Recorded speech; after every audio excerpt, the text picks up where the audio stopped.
નમસ્કાર મિત્રો, જો તમને ગેસ, અપચો, પેટ ભારે લાગે, પેટ ફૂલેલું લાગે કે પેટમાં ગડબડ લાગે, ભૂખ ન લાગવી, પેટ સાફ ન થવું, આ પ્રકારની તકલીફ લાંબા સમયથી હોય કે વારંવાર થતી હોય તો એ તમારું પુઅર ડાયજેશન એટલે કે તમારું પાચન તંત્ર નબળું પડી રહ્યું છે એના સંકેતો છે.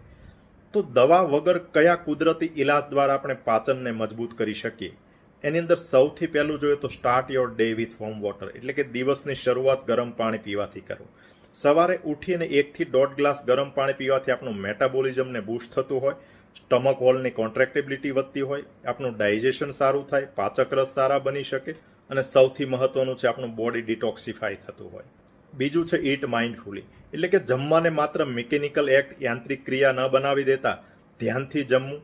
જમતી વખતે આપણે ટીવી, મોબાઈલ કે બીજા વાતચીત જેવા ડિસ્ટ્રેક્શનને અવોઇડ કરી ફૂડના દરેક બાઇટને એન્જોય કરી ધ્યાનથી જમીએ. ત્રીજું છે ફોલો રેગ્યુલર મીલ ટાઈમ, એટલે કે જમવાનું છે નિયમિત સમયે રાખવું. આપણા બોડીની અંદર રહેલી એક નેચરલ સર્કાડિયન રિધમ છે એની સાથે આપણે જમવાની આદતને એલાઇન કરીએ તો આપણું પાચન છે વધુ સારી રીતે કાર્ય કરી શકે. ચોથું, કીપ યોર સેલ્ફ હાઇડ્રેટેડ, એટલે કે પાણી વધારે પીવાનું રાખો. પાચન દરમિયાન ફૂડના બ્રેકડાઉન માટે પાણી ખૂબ જ મહત્વનું છે. આ ઉપરાંત પૂરતા પાચક રસ એટલે કે ડાયજેસ્ટિવ એન્ઝાઇમના પ્રોડક્શન માટે પણ શરીરમાં પૂરતું પાણી હોવું ખૂબ જ જરૂરી છે. પાંચમું છે ડુ ફિઝિકલ એક્સરસાઇઝ રેગ્યુલરલી, એટલે કે શારીરિક કસરતો કરવી. શારીરિક કસરતો કરવાથી આપણું મેટાબોલિઝમને બૂસ્ટ મળે.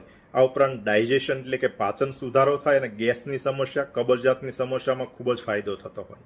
છઠ્ઠું છે ટેક હાઈ ફાઈબર ડાયટ, એટલે કે વધારે રેસાયુક્ત ખોરાક લેવા. રેસાયુક્ત ખોરાક માટે આપણે લીલા શાકભાજી, કાચું સલાડ, ફ્રૂટ વધુ લઈએ.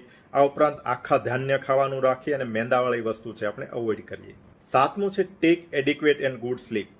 સારા ડાયજેશન માટે, પાચન માટે પૂરતી અને નિયમિત મિનિમમ 7 થી 8 કલાકની ઊંઘ છે ખૂબ જ મહત્વની છે. આઠમું છે manage or control your stress. આપણું પાચન તંત્ર છે ગટ બ્રેન એક્સિસ દ્વારા આપણા માઇન્ડ સાથે જોડાણેલું હોય, એટલે જ્યારે આપણે સ્ટ્રેસફુલ કન્ડિશનમાં હોય ત્યારે આપણું પાચન નબળું પડતું હોય તો સ્ટ્રેસને કંટ્રોલ કરવા માટે yoga, meditation, prayer, music, physical exercise, આ ઉપરાંત તમને મનગમતી કોઈ પણ એક્ટિવિટી કરી આપણે સ્ટ્રેસને કંટ્રોલ રાખવો જોઈએ. નવમું છે અવોઇડ પ્રોસેસ ફૂડ.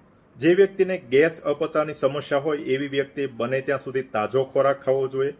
પ્રોસેસ અને પેક ફૂડ, એટલે કે તૈયાર પેકેજમાં મળતા ફૂડ છે એ બને ત્યાં સુધી ન લેવા જોઈએ, કારણ કે એની અંદર રહેલા પ્રિઝર્વેટિવ કેમિકલ્સ એ ગેસ, અપચાની સમસ્યામાં વધારો કરતા હોય. 10મું છે avoid excessive salt, sugar and fat, એટલે કે વધારે પડતી ખાંડ, મીઠું અને ચરબીયુક્ત ખોરાક છે એ પણ આપણા પાચન તંત્રને નબળું પાડતા હોય તો એનો યુઝ છે એ લિમિટેડ કરવો જોઈએ. 11મું છે અવોઇડ આલ્કોહોલ એન્ડ શુગરી બેવરેજીસ, એટલે કે દારૂ તથા બીજા અન્ય પ્રકારના જે હાઈ કેલરી સોફ્ટ ડ્રિંક્સ હોય એ પણ આપણા પાચન તંત્રને નબળું કરતા હોય, એટલે એનો ઉપયોગ પણ આપણે મિનિમમ કરવો જોઈએ. 12મું અને સૌથી મહત્વનું છે અવોઇડ ટ્રિગર ફૂડ, એટલે કે તમને કયો ખોરાક, કયો ફૂડ છે શૂટ નથી થતું અને એના લીધે તમને ફૂડ એલર્જી કે ગેસની સમસ્યા રહે છે એ આપણે આઈડેન્ટિફાઈ કરી અને એને લેવાનું આપણે ટાળવું જોઈએ. એના માટે વ્યક્તિ પોતે જ તે કેરફુલી શું ખાય ત્યારે પ્રોબ્લેમ વધે છે એ ધ્યાન રાખી અથવા તો ફૂડ ડાયરી મેન્ટેન રાખી અને ટ્રિગર ફૂડને આઈડેન્ટિફાઈ કરી અને અવોઇડ કરે તો ગેસ, અપચાની સમસ્યામાં ખૂબ સુધારો જોવા મળતો હોય. તો મિત્રો, આ 12 નેચરલ વે દ્વારા આપણે આપણું પાચન તંત્રને સુધારો કરી શકીએ અને એનાથી આપણે ગેસ, એસિડિટી, અપચો, પેટની સમસ્યામાંથી છુટકારો મેળવી શકતા હોઈએ.